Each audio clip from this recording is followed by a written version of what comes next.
Hello, Namaskar, good morning. This is Balneet Singh Bedi. I welcome all of you to the daily news analysis session by Tathastu ICS. Good morning, everyone. Let's start today's session. Before we begin today's session, we have announcement for all the GS batches as well as the optional batches which are going on in Tathastu ICS. Good morning, Mohammed Saeed, Sachin, Kunal, Sakshi. Good morning, everyone. We have GS Foundation morning batch, GS Foundation evening batch. Both of the batches are starting from 19th of April 2025. Then we have two optional batches. The first one is philosophy optional, which is by Dr. Tanu Jain ma'am as well as her team, as well as PSIR optional by Manoj Sharma sir, who has experience of over 22 years. So anyone who wants to get enrolled in these batches, you can contact the Tathastu ICS team, and both the optional batches are starting from 7th of April 2025. Good morning, Rehan, Ruchi. Good morning, everyone. Now today's session under Mains Manthan. Good morning, Rehan, Ritik, Sonali, Ruchi, Priyanka, Mamta, Dheeraj. Good morning, everyone. So under Mains Manthan, we will be covering 3 editorials, and under Prelims Arthi, we have 3 important news. Now the first one, why undersea cables are important. This editorial talks about the importance of undersea cables and what role does it play in the global internet traffic, their presence in India, as well as what India needs to do for its more deployment as well as maintenance.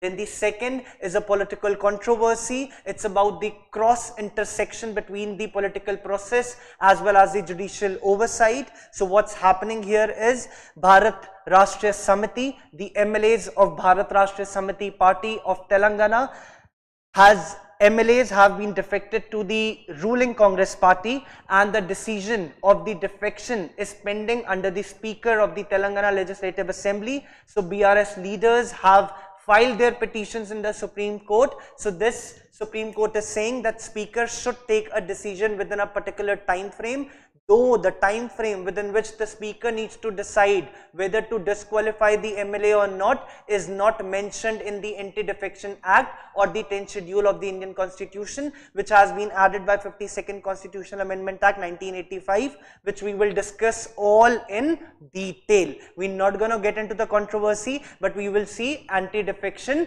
law. We will see 10th schedule as well as the amendment. Then India holds fire as Trump slams tariff. You all know it's been going on in news for the past. Good morning, Vaishnavi, Abha, everyone, good morning. We all know that the tariff war has been going on since the beginning of this year after Donald Trump has been elected as the president. This time he is much more prepared, much more unrestrained, emboldened, and he is very much prepared with the tariff war. And on 2nd of April, he has declared it as a liberation day for America, because American history would remember the trade deficit which America had. Now it has imposed tariff on various countries, and how will it impact India, and what sort of exports which we do to the America will get impacted, and the industries as well. Then we have Samagr Shiksha Abhiyan. We have the festival. We will see which state celebrates this festival. And last, this country was in news because of the Trump tariff. So this is the country where Trump has imposed the maximum tariff, and that tariff is 50%.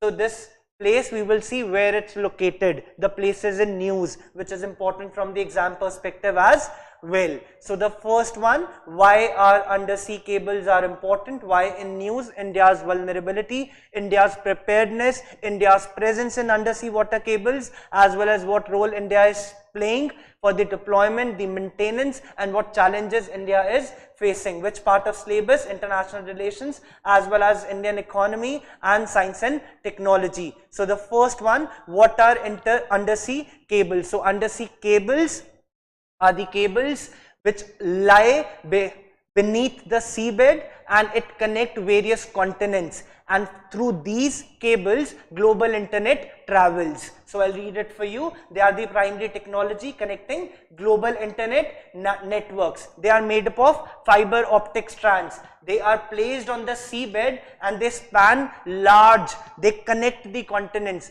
from Africa to Asia, from Asia to Europe, from Europe to North America, North America to South America, South America to Latin America. All these continents are connected via the undersea cables, and through these cables we use internet. So 90% of the internet traffic depends on the undersea water cables. Then the cable provide high speed data, high capacity data. Why do we need such data? For secure government communication, for financial transactions.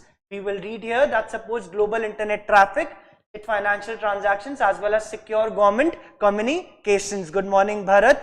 Let's focus here. Good morning Rishi. These cables carry about 90% of the global data traffic and it's critical for the world trade as well as the financial market. So beta ye jitni bhi cables hai under the water they are very important. Through these cables 90% of the global data traffic runs around. Jitna bhi hum internet use kar rahe hain, all of this is going through these undersea cables. We will see the entry points in India. Kahan pe hai ye entry points? Of course it will be the coastal cities. We will see in the upcoming slides.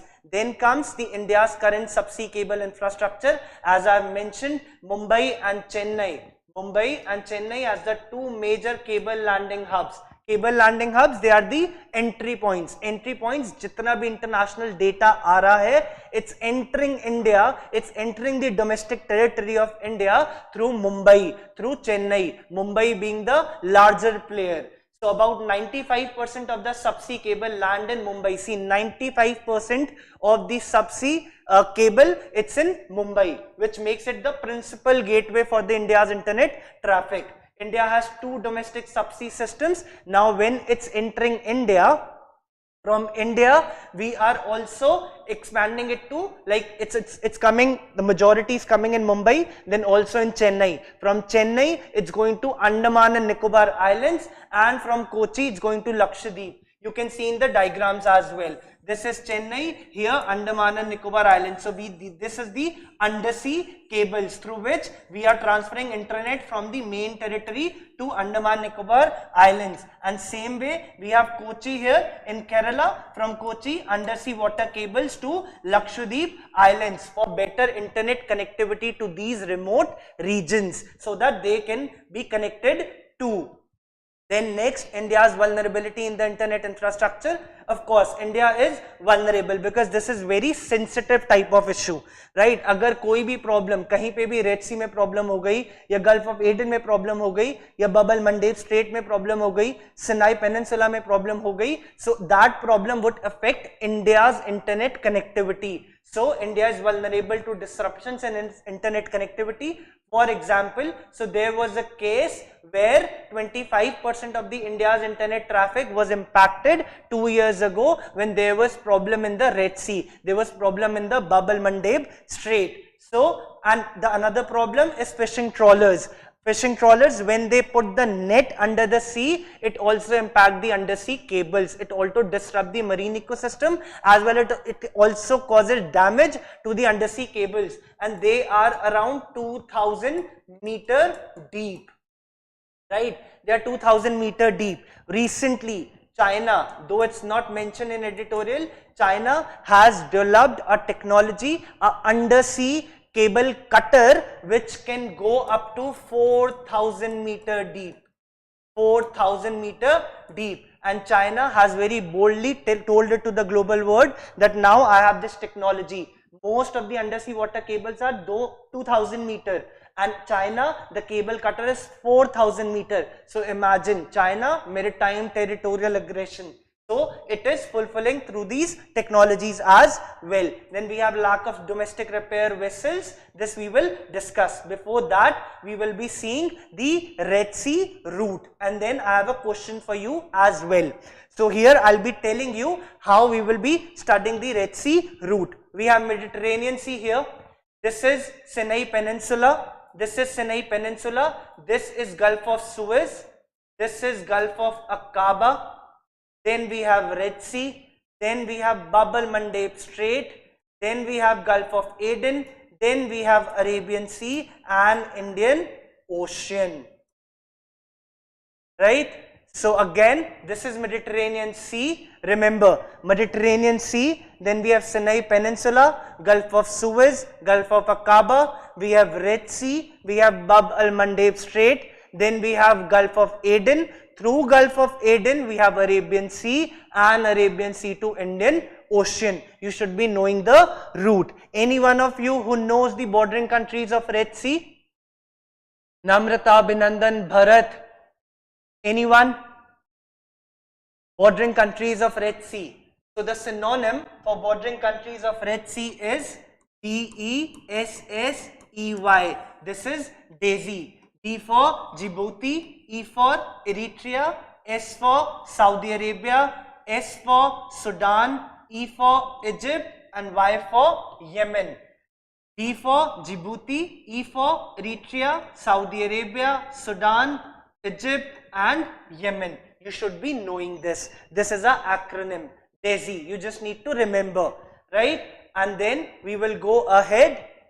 Remember this, I have a PYQ, I have a prelims practice question for you. So you need to solve that as well. Now we will see what are the challenges.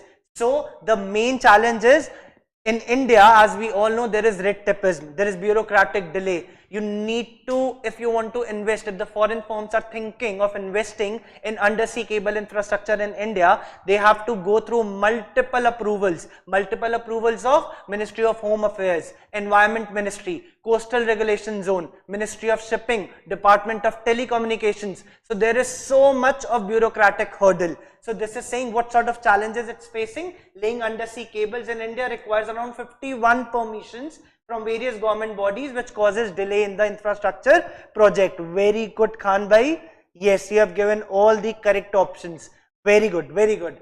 Then bureaucratic red tape, including the need for Home Ministry, Environment Ministry, local municipalities for the deployment of subsea cables. India also lack the domestic subsea cable repair ships. We lack in domestic vessels. We depend on the foreign vessels, so that if there is a problem in the entry point at Mumbai, jahan se undersea cable India mein enter kar raha hai, if we face problem, then we are dependent on the foreign vessels. We are dependent on the other countries to come to see what the problem is. So we lack in domestic subsea cable repair shop. It depends on foreign vessels to handle repair shop, which increases both the production cost as well as the delay in procedure. Agar hamara apna India ka hoga, we don't have to rely on the foreign vessels. We can get the work done in very quick minutes. Then India's share is just 1% as compared to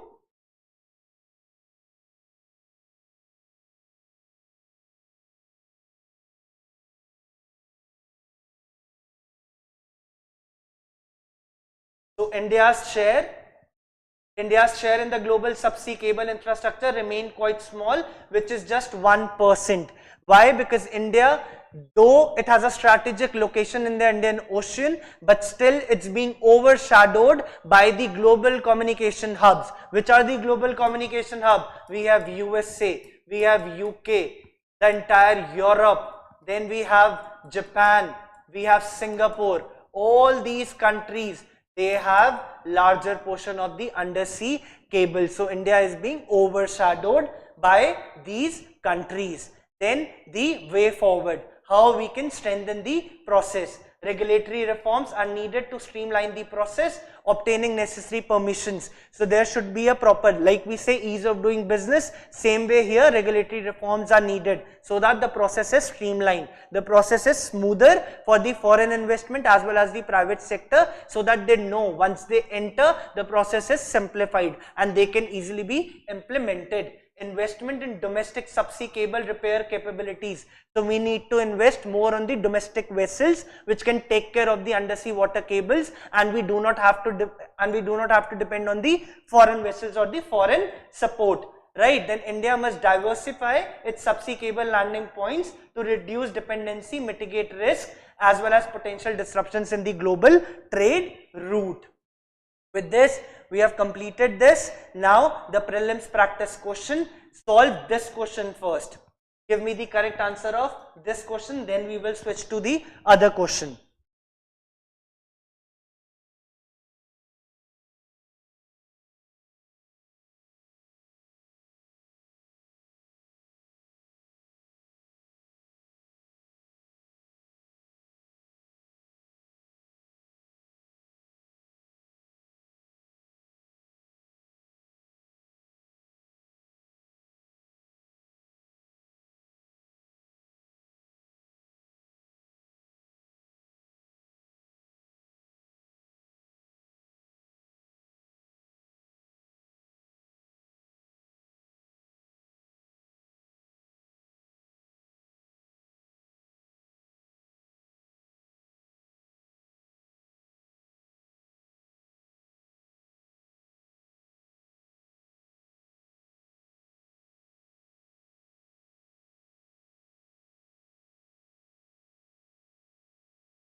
Absolutely correct. Most of you has given the correct answer. You have given the answer of second question as well, Ruchi. So, okay, the B is the correct answer, Bab el Mandeb Strait. So we have Mediterranean Sea, a quick revision. Then we have Sinai Peninsula. Then we have Red Sea. Then we have Then we have Bab el Mandeb Strait. Then Gulf of Aden. Then Arabian Sea, and then Indian Ocean. Correct, everyone. Vaishnavi and all of you have given the correct answer. Now solve this question. Which of the following countries does not have a coastline along the Red Sea? Give me a very quick answer.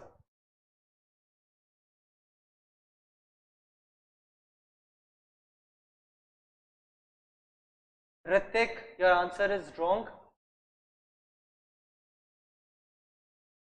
Suman Babu, the answer is wrong. D is the correct answer. Which of the following countries does not have a coastline along the Red Sea? We have Egypt, we have Saudi Arabia, we have Sudan. Kenya is the country which does not have a border. Any of you who has missed it, this is the acronym. Again, D for Djibouti, Eritrea, Saudi Arabia, Sudan, Egypt and Yemen. Do we have Kenya here? No, Kenya is not. So Kenya is the wrong answer. D is the correct answer. Charita, Buddham, Rehan, Sonali, Naveen, Ramakant, Abhinandan, Vaishnavi, all of you have given the correct answer. Right, Vaishnavi, S is not an option. So the next editorial, expect Telangana CM to exercise restraint.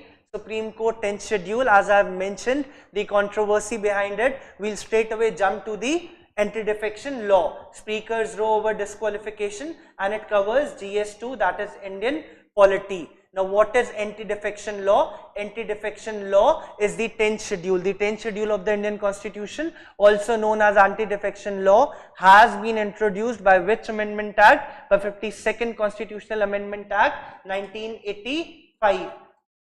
1985. It lays down the provisions related to the disqualification. Disqualification of whom? Disqualification of the members of parliament as well as the members of legislative assembly on the grounds of defection. Now you must be thinking, what is defection? Defection in the simplest term means to abandon one's party and defecting to another party or switching to another party for personal reason, for political reason, for financial reason. That is defecting. So anti-defection law, इस चीज को रोकने के लिए 52nd Amendment Act 1985 has introduced anti-defection law as well as the 10th schedule. Now we will see what are the exceptions. Exceptions as in on what grounds you can defect a party. There are 4 conditions. I'll read it for you. It will be a quick revision for us. So the first one, it allows a group of MPs, MLAs to join, merge with another party without inviting the penalty for defection.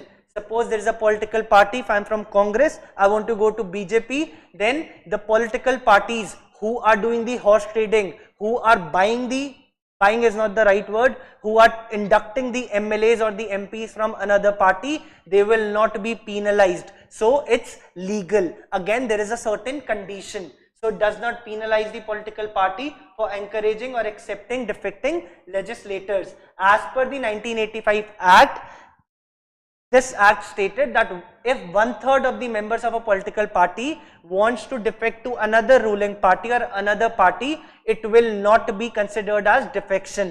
But this was proved wrong by which amendment? 91st Amendment Act 2003, which has stated that 1/3 will not, now we need 2/3 of the members.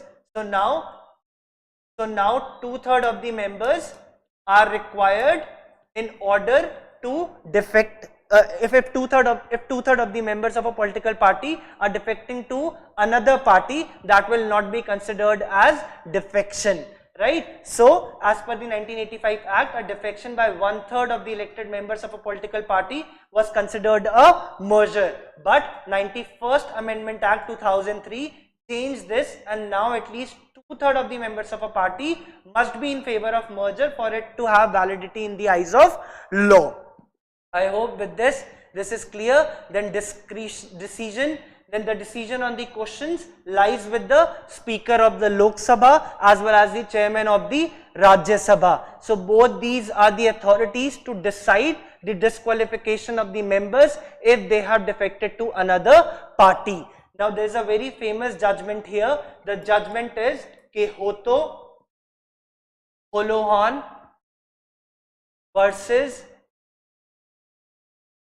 Jachilo, that is in 1992. It's a Nagaland Legislative Assembly case. That is why the names are little difficult to pronounce.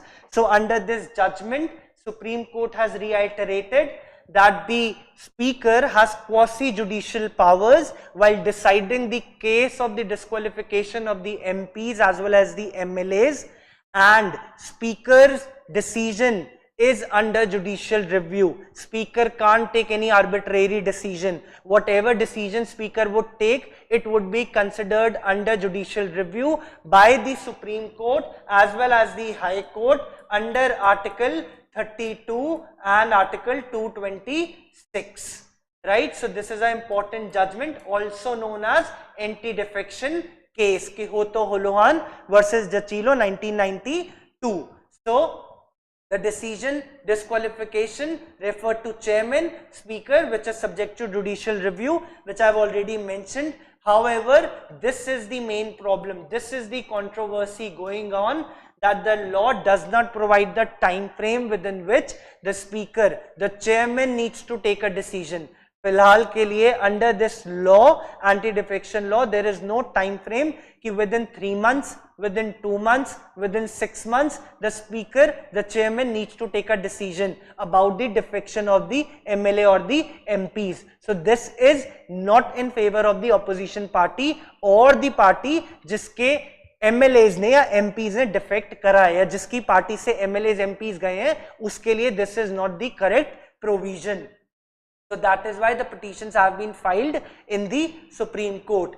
Now we will see the grounds for defection. If an elected member voluntarily gives up their membership of a political party. So there was a very famous case where Jyoti Rao Scindia in 2020 left Madhya Pradesh Congress and joined the BJP in 2020, and along with Jyoti Rao Scindia, many other MLAs have left Congress party and joined the BJP, and presently he is serving as a Minister of Communications under the Government of India. Then if he or she votes or abstains from voting in such house contrary to any direction, suppose if a political party is giving any sort of directions that you are 30 MLAs, once we go to parliament, once we go into the session, we are bound by this paragraph, you are bound by this direction, you can't go against this direction. But once a MP or a MLA goes against the direction in the parliament or the legislative assembly, he or she is bound to be defected if they are going against the directions of the political party. Then if any independently elected member joins any political party, it happened in Haryana in 2019 where many of the independent MLAs after getting into the assembly joined BJP in 2019. Then if any nominated member joins any political party after the expiry of the 6 months, there was a famous case of Shivaji Saho. He was a Rajya Sabha nominated member from West Bengal and he joined Trinamool Congress after the expiry of the 6 months. So these are the grounds of defection. I've tried to giving you examples of each condition for your better understanding. Then comes the next, India holds fire as Trump slams tariff.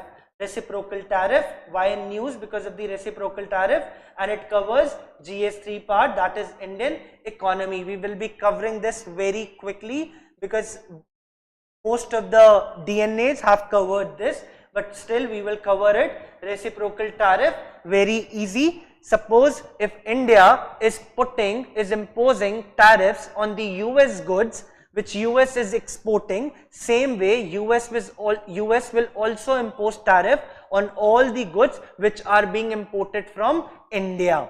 So it's a reciprocal, it's a tit for tat situation. India 25% US goods पे tariff impose करेगा, same way US भी Indian goods पे 25% tariff impose करेगा. So these tariffs are retaliatory measures where country imposes duty on imports from the US, leading to US imposing similar tariffs on the country's exports. So it's a tit for tat situation. Then what impact it will have on the Indian industries?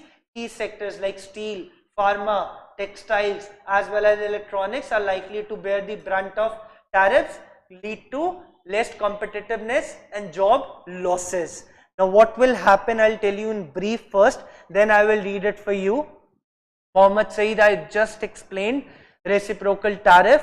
If a country, suppose हम US से कोई भी goods मंगवा रहे हैं, suppose we are importing steel from US, right? We are importing steel from US. Once the US steel comes to India, we impose 25% tariff.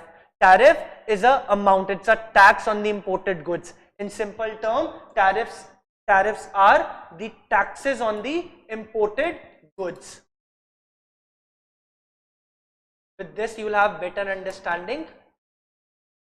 If we are imposing 25% tariff, same way US will also impose 25% tariff on all the Indian goods which we are exporting from here to USA. So this is reciprocal. आप करोगे, मैं भी करूँगा. It's a tit for tat situation. It's a retaliatory measure, and that is how US is having trade deficit with almost 90 countries, and that is why it has imposed tariffs on almost all major countries. You talk about Europe, you talk about China, Mexico, Canada, India, Brazil, all the countries are under the tariff war. So steel and aluminium industry, so what happened is, I'll tell you in brief. What happened is, suppose if you are exporting a good to US and US has imposed 25% tariff, पहले वो cost थी 5,000, अब वो 7,000 की cost हो गई है in the US market. So our exports have become more expensive. More expensive means less competitive in the US market.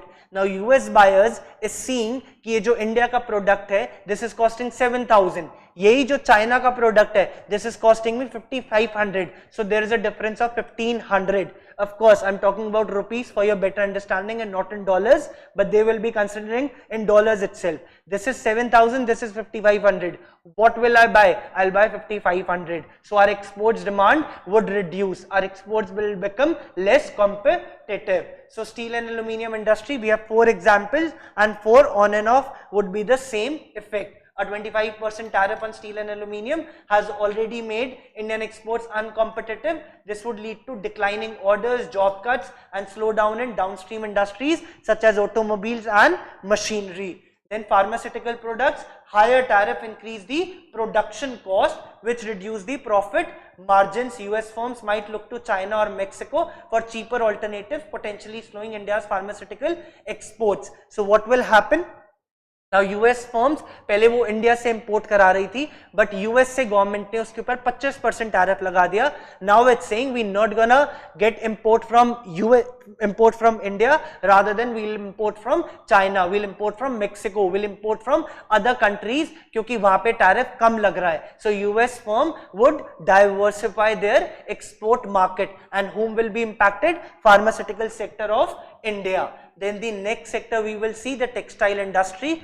Indian textile exporters could suffer as tariffs make Indian goods less competitive compared to countries like Vietnam and Bangladesh. Same way, pharmaceutical mein China was the dependent. Here we have Bangladesh and Vietnam. US firms, US buyers will buy more of the goods from these countries, which benefit better trade deals. This could lead to employment crisis for the textile industry in India, where we have Gujarat as well as Tamil Nadu. Gujarat, we have Surat, as well as Tamil Nadu, we have Coimbatore, one of the famous for textiles. Then we have electronic industry. Same, higher tariffs may discourage foreign investment.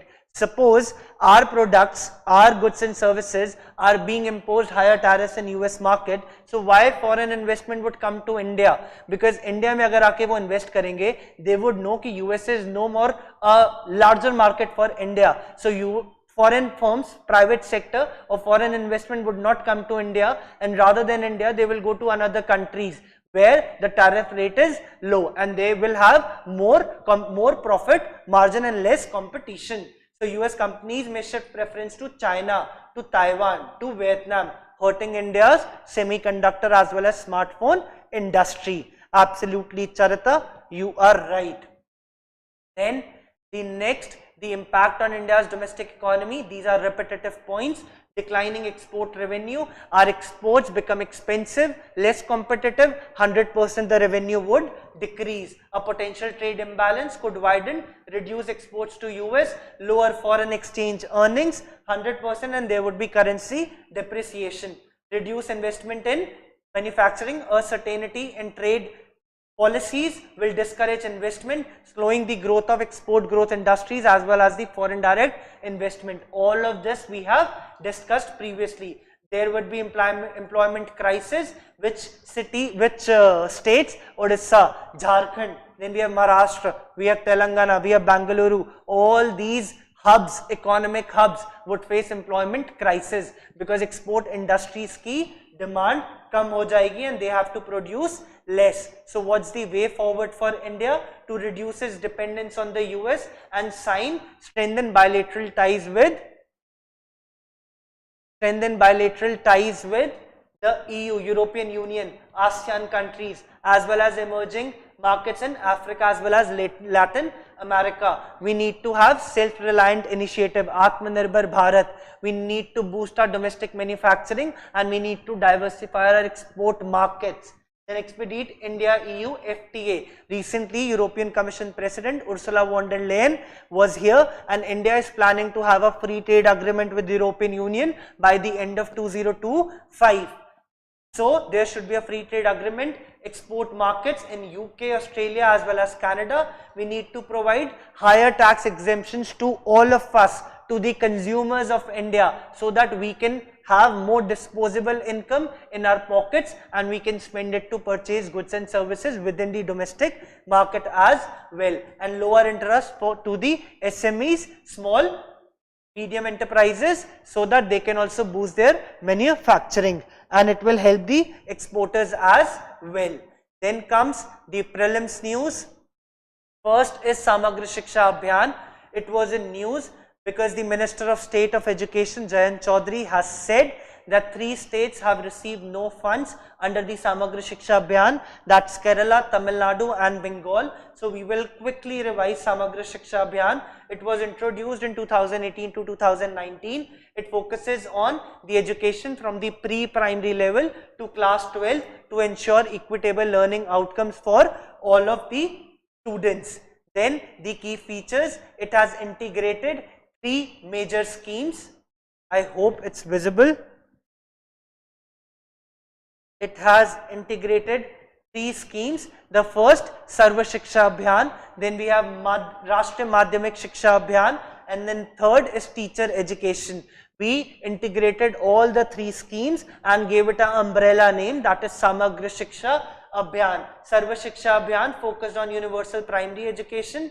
Then Rashtriya Madhyamik Shiksha Abhiyan aimed at secondary education and teacher education to provide training to the school teachers. Then there should be, this focuses on sector-wise development, that is state-wise, district-wise, sub-district-wise rather than segregated-wise, right? It's focusing on the holistic development of the education and not in a fragmented way. It focuses on the all कि सब district level पे भी काम हो रहा है, district level पे भी काम हो रहा है and state level पे भी काम हो रहा है. That is why it has integrated all the three schemes under Samagra Shiksha Abhiyan. Then the key features, it streamlines this, then alignment with this. Okay, there was repetitive, I guess, that is why it was showing half. So alignment with the SDs, SD is 4, which ensures the free, quality as well as equitable education, as well as SDG 4.5, which ensure gender disparity and ensure that education should be provided to vulnerable sections of society as well. So it aligns with the sustainable development goals as well. It's a centrally sponsored scheme through single state implementation society. So single state implementation society is being established at the state level, at the union territory level, so that all the schemes which are centrally sponsored, which means that central government is paying funds for the scheme, but the implementation needs to be done by the state government. That is centrally sponsored scheme. So this is a society which looks after the implementation of the scheme in the state as well as the union territory. So centrally sponsored scheme under single state implementation society. Then next, Kodangallur Bharani festival. Here this was the picture. I'll just show it to you here. This is written Kodangallur Bharani festival. This is a famous festival of Kerala. Right? It's a famous festival of Kerala where they praise or they worship the goddess Bhagwati. So you have to remember just this, that Kodangallur Bharani festival is of Kerala, right? And then next we have Lesotho. Lesotho is a country in South Africa, so it's among those hardest hit by Trump tariff. So Trump has put 50% reciprocal trade tariff on this small country Lesotho. Though it's in news, you should be knowing where it's located. So it's a South African country. With this, we have come to the end of today's session. I wish you all the very best. Study well, be very consistent. Prelims is round the corner, 25th of May. Hardly 1 month, 20 days are left. I hope you all are studying really well. All the very best to all of you. Jai Hind, Jai Bharat. Thank you. Thank you.